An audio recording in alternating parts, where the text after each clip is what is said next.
Ayesha, ASHA।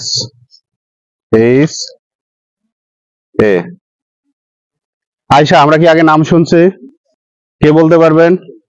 Agro eco system Hazard.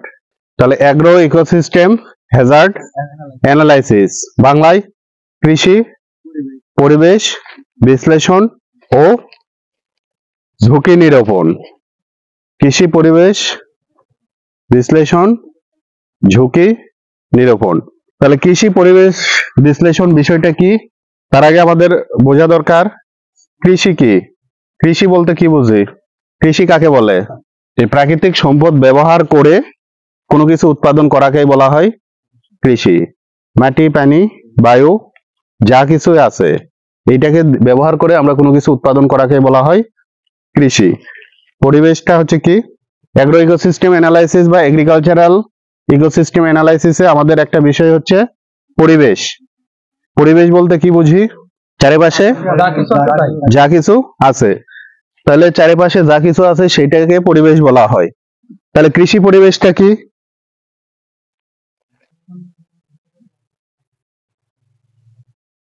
কৃষি উৎপাদন ব্যবস্থার সাথে জড়িত আশেপাশের যা কিছু আছে সবগুলা নিয়েই হচ্ছে কি কৃষি পরিবেশ।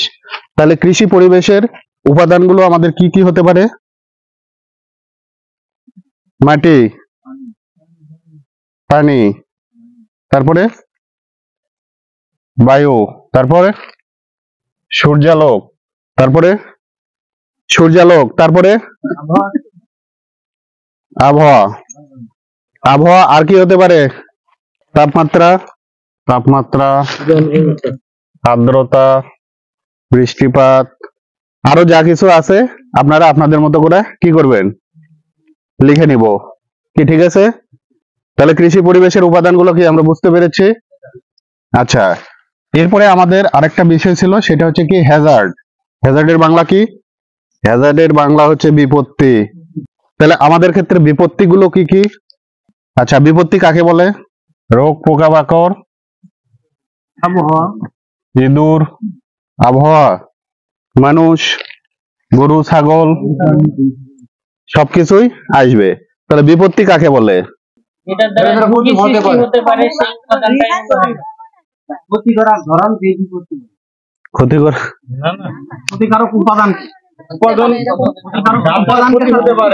তাহলে বিপত্তির সাথে কি জিনিস জড়িত?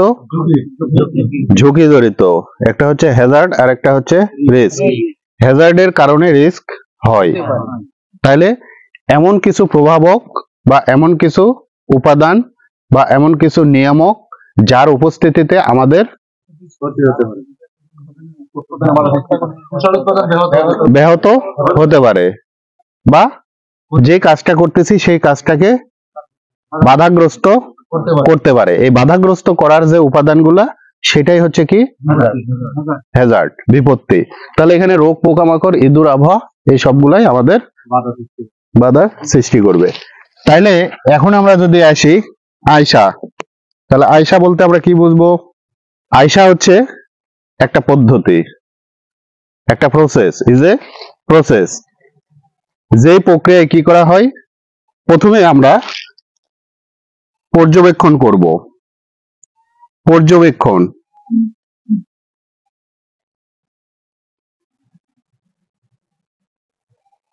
আমরা যে ফসলের ক্ষেত্রে আয়শা করব সেই ফসলটাকে আমরা কি করব? পর্যবেক্ষণ করব। পর্যবেক্ষণ, তারপরে আমরা কি করব? পর্যবেক্ষণ করে যা পাবো তথ্যগুলা সংগ্রহ করব। তাহলে পর্যবেক্ষণ, তারপরে হচ্ছে তথ্যগুলা সংগ্রহ করা। তথ্য সংগ্রহ করার পর এগুলোকে আমরা কি করব? বিশ্লেষণ করব। কি, ঠিক আছে? তাহলে বিশ্লেষণ করব। বিশ্লেষণ করার পরে আমরা কি করব? সিদ্ধান্ত গ্রহণ করব। ঠিক আছে? যে আয়শার ক্ষেত্রে এইচ নাই সেইটার ক্ষেত্রে ধাপ হচ্ছে এই কয়েকটা। এইচ নাই, এটা হচ্ছে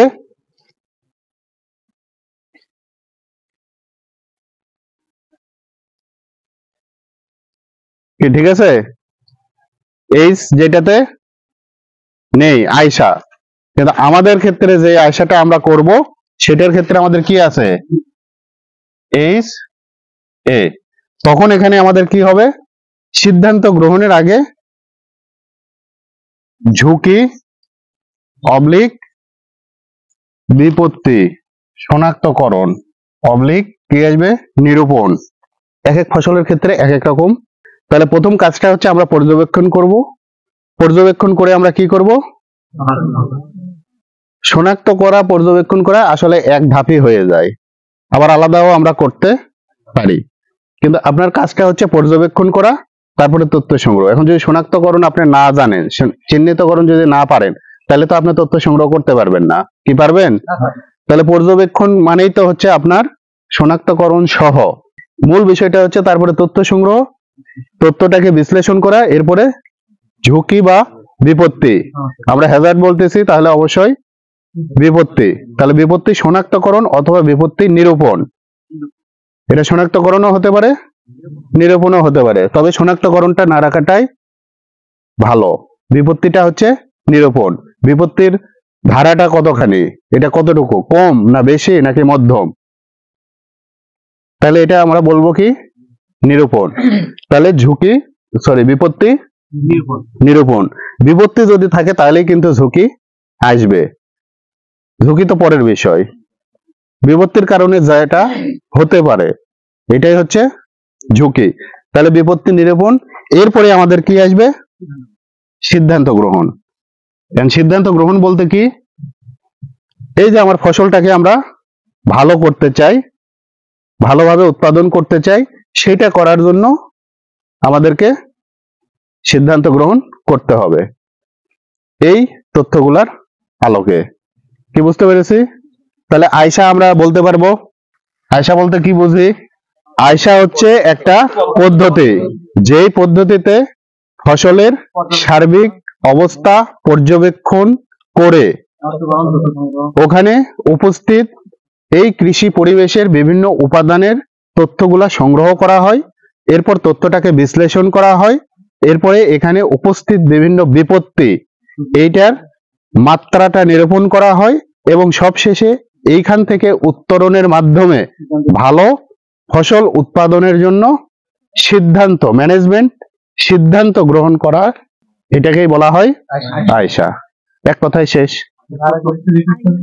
এক কথায় আয়সা হচ্ছে একটা প্রক্রিয়া, আয়সা হচ্ছে একটা পদ্ধতি যেখানে ফসলের সার্বিক অবস্থা পর্যবেক্ষণ করে বিভিন্ন উপাদানের তথ্য সংগ্রহ করা হয়, এরপর তথ্যগুলোকে বিশ্লেষণ করে ফসল উৎপাদনের ক্ষেত্রে উপস্থিত বিপত্তির পরিমাণ বা মাত্রা নিরূপণ করা হয়, এবং এই বিপত্তিগুলোকে দূর করে ভালোভাবে ফসল উৎপাদনের জন্য কি ম্যানেজমেন্ট গ্রহণ করতে হবে এর সিদ্ধান্তটা গ্রহণ করা হয়।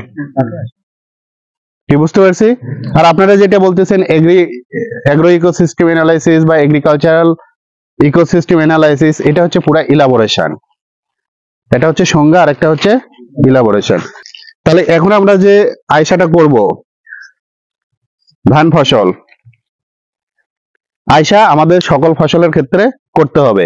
গ্যাপ বাস্তবায়নের ক্ষেত্রে যেই ফসলে আমরা গ্যাপ বাস্তবায়ন করতে যাব সেখানে আমরা আয়সাটা করব। আচ্ছা, তার আগে একটু বলে নিই আয়সা কেন দরকার, আয়সা কেন করব বা আয়সার প্রয়োজনীয়তা কি, কেন করব বলেন? রোগ পোকামাকড় শনাক্তকরণ, ফসল উৎপাদন বৃদ্ধি, রোগ পোকামাকড় নির্ণয়ের জন্য আয়সা। এটা আমরা বলতে পারি যে বিপত্তি নিরূপণ, আচ্ছা নিরূপণ অবলিক শনাক্তকরণ নাকি, তারপরে নিরাপদ ফসল উৎপাদন কার্যক্রমের জন্য কি আমাদের আয়সা করার দরকার আছে?